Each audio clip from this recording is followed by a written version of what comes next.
साथियों, मैं पल्लवी तिवारी आप सभी का स्वागत करती हूँ आपके अपने हिंदी वाली चैनल पे। आशा करती हूँ कि आप सभी स्वस्थ एवं मस्त होंगे। तो चलिए शुरू करते हैं आज का जनसत्ता संपादकीय तकनीक से संचालित ज्ञान के जोखिम।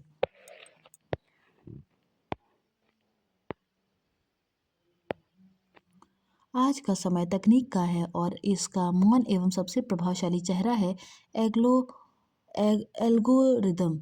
एल्गोरिदम यह मशीनी तंत्र हमारे पसंद, जिज्ञासा और यहाँ तक कि हमारे ज्ञान को भी आकार देने लगा है। इंटरनेट की दुनिया में हम जो कुछ देखते हैं, पढ़ते हैं और साझा करते हैं, वह बहुत हद तक उन्हीं गणनात्मक सूत्रों से छन कर आता है जिन्हें हम ना तो देखते हैं ना ही समझ पाते हैं। बीते कुछ वर्षों में स्मार्टफोन और सस्ते इंटरनेट के रूप में लोगों के हाथ में एक अभूतपूर्व शक्ति के साथ अदृश्य खतरा भी आया है जिसने हमारे ज्ञान की धारा को ही बदलना शुरू कर दिया है। युवा और बच्चे आज सूचना के महासागर में डूबे हैं, लेकिन समस्या यह है कि वह अपने हिस्से की जानकारी उसी छोटी सी जगह में पाते हैं जिसे तकनीक उन्हें उनके लिए चुन लेती है। उन्हें लगता है कि वे स्वतंत्र रूप से ज्ञान एवं सूचना खोज रहे हैं, जबकि वास्तविकता यह है कि वे एक ऐसे डिजिटल गलियारे में चल रहे होते हैं जिसमें रास्ता किसी और ने तय किया होता है। सबसे बड़ी चिंता यह है कि नई पीढ़ी इंटरनेट पर दिखाई देने वाली जानकारी को सत्य या वस्तुनिष्ठ मानने लगी है। पहले का समय ऐसा था जब किसी बात को सही साबित करने के लिए पुस्तकें खंगालनी पड़ती थी, विशेषज्ञों से संवाद करना पड़ता था या शोध पत्र ढूंढने पड़ते थे। अब गूगल सर्च, यूट्यूब वीडियो या रील किसी भी तथ्य की खोज के कारगर विकल्प माने जाने लगे हैं। बच्चे यह मानकर चलते हैं कि जो स्क्रीन पर दिखा रहा है वही अंतिम सच है, जबकि स्क्रीन किसी विशेष झुकाव या विपणन के उद्देश्य से वही चीजें दिखा रही होती है जो उन्हें दिखानी है। ईरान में एक ऐसी ही घटना खासी चर्चा में रही है। वहाँ महामारी के शुरुआती चरण में यह अफवाह फैली थी कि शराब का सेवन शरीर में संबंधित विषाणु को मार देगा। मीडिया रिपोर्टों के अनुसार इस अफवाह की वजह से कई लोगों की विषाक्त मिथाइल अल्कोहल पीने से मौत हो गई और कई लोगों की आंखों की रोशनी चली गई। यह घटना दर्शाती है कि जब गलत जानकारी या सुझाव समाज में व्यापक स्तर पर फैलता है तो उसका मानव जीवन पर कितना गहरा असर हो सकता है।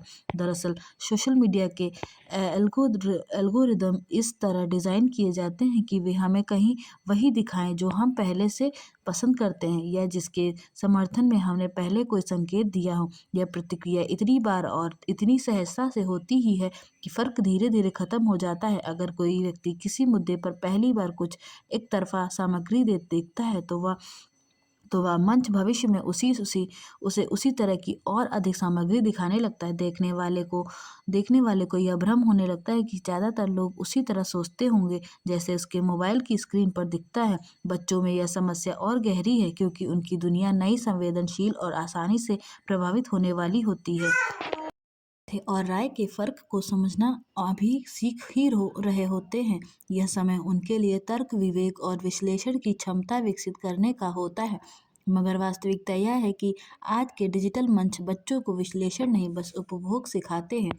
वे लंबे लेख पढ़ने की बजाय रील्स और छोटे वीडियो पर अधिक निर्भर हो जाते हैं। उनकी धैर्यशीलता कम होती जाती है और वे तेज जवाब तथा तुरंत ज्ञान के आदी हो जाते हैं। यह ज्ञान अर्जित करना नहीं बल्कि सूचना की लत है और दोनों में फ़र्क को समझना बेहद ज़रूरी है। एल्गो एल्गोरिदम ने में ज्ञान के रास्ते को प्रभावित करने का एक और तरीका यह है कि वह हमें ऐसी सामग्री से दूर ले जाता है जो हमारी सोच को चुनौती दे सकता है। किसी भी स्वस्थ लोकतंत्र में असहमति, मतभेद और विविध विचार बेहद महत्वपूर्ण भूमिका निभाते हैं, मगर सोशल मीडिया ने इस बहस को सुविधा की बहस में बदल दिया है। हम केवल वही पढ़ते हैं जो हमें सुखद लगता है। संघर्षपूर्ण विचार, चुनौती देने वाली सूचना या असुविधाजनक सच हमसे दूर ले जाया जाता है। भारतीय ज्ञान परंपरा में गुरु की भूमिका केवल सूचना देने की नहीं बल्कि शिष्य की चेतना को जागृत करने की होती थी।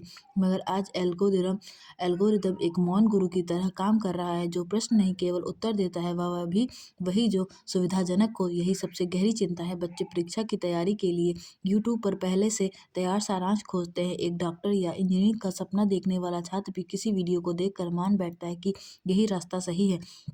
यहाँ तक कि स्वास्थ्य, इतिहास और विज्ञान जैसे गंभीर विषय भी 2 मिनट के ज्ञान में समेट दिए गए हैं। हमें यह भी समझना होगा कि एल्गोरिदम सिर्फ उपभोक्ता व्यवहार से संचालित नहीं होता, वह निगमित हेतु, विज्ञापनों और बाजारों विश्लेषण के आधार पर भी काम करता है। किसी उत्पाद, विचार या राजनीतिक एजेंडे को बढ़ावा देने के लिए इस मशीनी तंत्र का इस्तेमाल लगातार बढ़ रहा है। इससे जानकारी की निष्पक्षता खत्म होती है और युवा अनजाने में प्रचारित विचारों के वाहक बन जाते हैं। कभी-कभी उन्हें लगता है कि वे नई खोज कर रहे हैं, जबकि वे केवल बाजार या किसी विचारधारा की ओर से परोसे गए तथ्य को दोहरा रहे होते हैं। सोशल मीडिया अब केवल वैचारिक मंच नहीं, बल्कि हमारी सोच, पसंद और राय को आकार देने वाली शक्ति बन चुका है। इस अत्यधिक सूचना प्रवाह में सच और भ्रम तथा तथ्य और अफवाह के बीच की रेखा धुंधली होती जा रही है। यह परिदृश्य हमें केवल आंकड़ों से नहीं, बल्कि इसे चेतावनी से भी अवगत कराता है। मीडिया साक्षरता, आलोचनात्मक विवेक और तथ्य जांच के बिना यह डिजिटल शक्ति समाज को सशक्त करने की बजाय दिशाहीन भी कर सकती है। ऐसे दौर में आवश्यक है कि हम डिजिटल साक्षरता को सिर्फ कंप्यूटर चलाने की क्षमता न मानें, बल्कि इसे आलोचनात्मक सोच, स्रोतों की जांच और तथ्य की सत्यता को परखने की क्षमता से जोड़ें। स्कूलों में बच्चों को यह सिखाया जाना चाहिए कि इंटरनेट पर दिखाने वाला हर वीडियो ज्ञान नहीं होता और हर खोज का नतीजा सही नहीं होता। उन्हें यह भी समझाना होगा किसी विषय पर अलग-अलग दृष्टिकोण रखना क्यों जरूरी है। युवा पीढ़ी में भी यह जागरूकता पैदा करने की ज़रूरत है कि उनकी सूचना का रास्ता उनके हाथ में नहीं होता, बल्कि किसी मशीन द्वारा नियंत्रित होता है। यह स्वीकार करना ही पहला कदम है। दूसरा कदम है उस नियंत्रण से बाहर निकलने की कोशिश करना। इसका अर्थ यह है कि हम विविध स्रोतों को पढ़ें, अलग-अलग विचार सुनें, किताबों और पत्रिकाओं की ओर लौटें, विशेषज्ञों से संवाद करें और सबसे बढ़कर यह समझें कि ज्ञान और सूचना दो अलग-अलग चीज़ें हैं। स्क्रीन के उस पार मौजूद दुनिया जितनी आकर्षक है, उतनी ही भ्रामक भी है। ज्ञान की खोज एक यात्रा है, जो धीमी, गहरी और निरंतर चलती है। यदि हमने यह संतुलन नहीं सीखा, तो तकनीक हमारे लिए एक साधन नहीं, बल्कि हमारी सोच को नियंत्रित करने वाली ताकत बनकर रह जाएगी। चेतना की पाठशाला। शिक्षा शब्दों का संचय नहीं, बल्कि चेतना का संस्कार है। जो पढ़ा जाए और जीवन में ना उतरे, वह ज्ञान नहीं, केवल सूचना बनकर यह जाता है। मनुष्य का विकास पुस्तकों से कम और अनुभवों से अधिक होता है। इसी गहरे सत्य की अभिव्यक्ति है, पहले अपनाओ, बाद में पढ़ाओ। यह कोई भावनात्मक नारा नहीं, बल्कि सीखने की स्वाभाविक, वैज्ञानिक और दार्शनिक प्रक्रिया का संक्षिप्त सूत्र है। जब शिक्षा इस सूत्र से जुड़ती है, तब वह परीक्षा केंद्रित व्यवस्था से निकलकर जीवन केंद्रित दृष्टि बन जाती है। मानव मस्तिष्क जन्म से ही सीखने के लिए तत्पर रहता है। वह पहले देखता है, छूता है, सुनता है, गिरता है, संभलता है और फिर शब्दों को अर्थ देता है। शिशु पुस्तक पढ़कर चलना नहीं सीखता, बल्कि बार बार गिर कर सीखता है। आधुनिक तांत्रिका विज्ञान भी यही सिद्ध करता है कि जब सीखना प्रत्यक्ष अनुभवों से जुड़ा होता है, तब मस्तिष्क में बनने वाले तंत्रिका संबंध अधिक गहरे और स्थायी होते हैं। केवल सुनी या रटी गई जानकारी स्मृति अल्पकालिक होती है, जबकि किया गया कार्य चेतना में स्थायी छाप छोड़ता है। गहरी दृष्टि से शिक्षा आत्मबोध की प्रक्रिया है। ज्ञान का उद्देश्य केवल बाहरी संसार को समझना नहीं, बल्कि स्वयं को पहचानना भी है। जो शिक्षा मनुष्य को प्रश्न पूछने की क्षमता नहीं देती, वह उसे उत्तरों का बोझ ही सौंपती है। जब विद्यार्थी किसी समस्या से स्वयं जूझता है, किसी प्रयोग में सफल होता है और पुनः प्रयास करता है, तब वह केवल विषय नहीं सीखता, बल्कि धैर्य, विवेक और आत्मसंयम भी अर्जित करता है। यही शिक्षा का वास्तविक प्रयोजन है, मनुष्य को भीतर से परिपक्व बनाना। अध्ययन अनुभवों के बाद आता है, ताकि वह जीवन से जुड़ सके। जब विद्यार्थी किसी घटना, प्रयोग या परिस्थिति से होकर गुजर चुका होता है, तब पुस्तक का एक एक वाक्य अर्थवान हो उठता है। शब्द तब अनुभव की व्याख्या बन जाते हैं। यही कारण है कि पहले अपनाया गया ज्ञान बाद में पढ़े गए सिद्धांतों को गहराई देता है। समकालीन शिक्षा दृष्टि इस तथ्य को स्वीकार करती है कि प्रत्येक विद्यार्थी समान नहीं होता। किसी की रुचि विज्ञान में होती है, किसी की कला में, किसी की प्रकृति में, किसी की समाज में। जब शिक्षा इन भिन्नताओं को नकारती है, तब वह व्यक्ति को भी नकार देती है। अनुभव प्रधान शिक्षा को एक सांचे में ढालने के बजाय मनुष्य के भीतर छिपी संभावनाओं को उद्घाटित करती है। भावनात्मक स्तर पर यह दृष्टि शिक्षा को भय से मुक्त करती है। जब सीखना केवल अंक और परीक्षा का साधन बन जाता है, तब वह तनाव और हीनता को जन्म देता है। इसके विपरीत जब सीखना खोज, प्रयोग और संवाद की प्रक्रिया बनता है, तब आत्मविश्वास स्वतः ही विकसित होता है। विद्यार्थी गलतियां करने से नहीं डरता, क्योंकि वह जानता है कि भूल भी सीखने का एक चरण है। ऐसी शिक्षा मनुष्य को भीतर से सशक्त बनाती है, न केवल प्रतिस्पर्धी। इसमें शिक्षक की भूमिका भी मूलतः बदल जाती है। शिक्षक अब केवल ज्ञान देने वाला नहीं रहता, बल्कि सिखाने की यात्रा का सहचर बन जाता है। वह उत्तर थोपने के बजाय प्रश्न जगाता है, निर्देश देने के बजाय दिशा दिखाता है। जब शिक्षक स्वयं सीखने की प्रक्रिया में सहभागी होता है, तब कक्षा एक जीवंत स्थान बनती है। वहाँ मौन नहीं, संवाद होता है, भय नहीं, जिज्ञासा होती है। शिक्षा तब संबंध बन जाती है, आदेश नहीं। विज्ञान विज्ञान दर्शन और अनुभव, इन तीनों का संतुलन ही शिक्षा को पूर्णता देता है। केवल विज्ञान शिक्षा को यांत्रिक बना सकता है, जहाँ मनुष्य एक उपयोगी साधन भर रह जाता है। केवल दर्शन दे शिक्षा को अमूर्त बना सकता है, जो व्यवहार से कट जाए। केवल भावना शिक्षा को अस्थिर कर सकती है, जहाँ गहराई का अभाव हो। जब अनुभव इन तीनों को जोड़ता है, तब शिक्षा मनुष्य को संपूर्ण बनाती है, सोचने में सक्षम, समझने में संवेदनशील और कार्य करने में जिम्मेदार।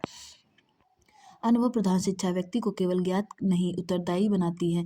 जब सीखना जीवन की वास्तविक स्थितियों से जुड़ता है, तब ज्ञान नैतिकता से अलग नहीं रह जाता। केवल सूचनाओं से लैस व्यक्ति चतुर हो सकता है, विवेकशील नहीं। विवेक तब विकसित होता है जब मनुष्य अपने ज्ञान को व्यवहार में परखता है, अनुभवों से सीमाएं सिखाता है।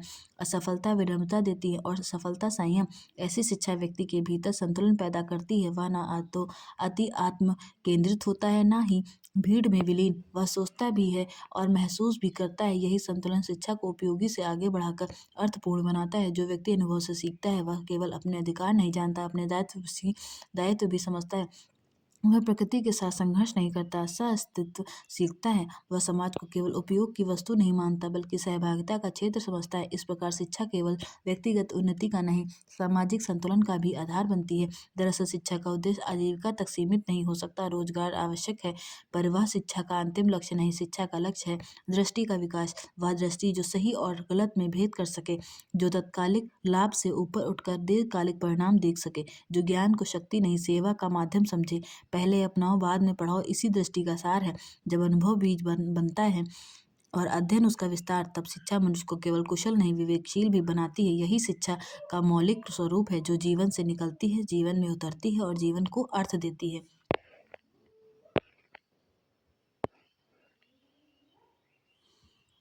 पुनरीक्षण की परतें।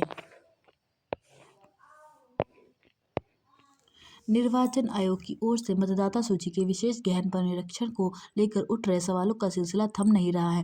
बिहार से शुरू हुआ विवाद उत्तर प्रदेश से होकर अब पश्चिम बंगाल में केंद्रित हो गया है।